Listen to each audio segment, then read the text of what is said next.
Hi guys, may ikukwento lang ako sa inyo. Nakaramdam na ba kayo ng malamig na hangin? Alam niyo ba ang ibig sabihin niyan? Mayroong aswang na humahawak sa inyo. Nakatry na din ako niyan. Ikukwento ko sa inyo. Pumunta kami ng sementeryo noon. Dinalaw namin yung lolo ko. Kami dalawa ng ate ko, tsaka ng mama ko. Kasama din siya dito sa kwento. Yung kapatid ko na bunso ko namin. Isang araw pumunta na kami doon sa sementeryo. Habang nasa biyahe pa lang kami at nandun na kami, magpa-parking pa lang kami, meron nang malamig na humawak sa kamay ng ate ko. Hindi daw niya maipaliwanag.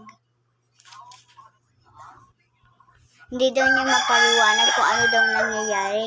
Pero ang alam niya lang daw, sumuka daw siya doon sa sinasakyan namin. Sabi ko, baka nagparamdam sa'yo si Lolo. Sabi niya, apaka-imposible naman nun, ipatay na si Lolo. Sabi ko, di ba?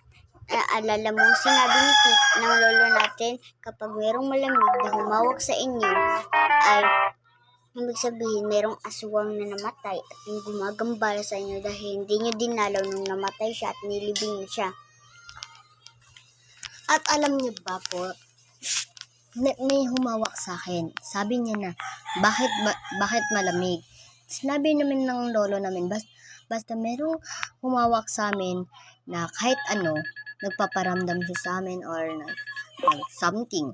Ganyan lang dapat yung pinagsasabihan namin. And alam niyo ba, yung nagkwento si lolo sa amin, wala pa siya namatay, sabi niya, mag-ingat daw kayo.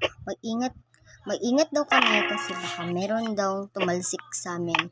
And hindi namin alam ano yung talsik. Hindi nga namin alam, no? And alam niyo ba,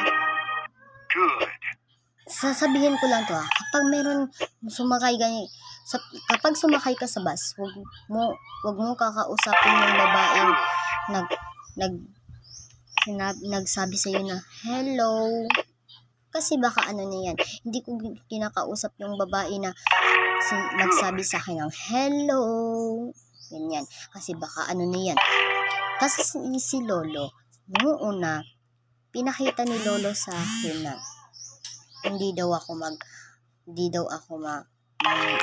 dapat hindi daw ako mag ano. Pero nung nalaman ko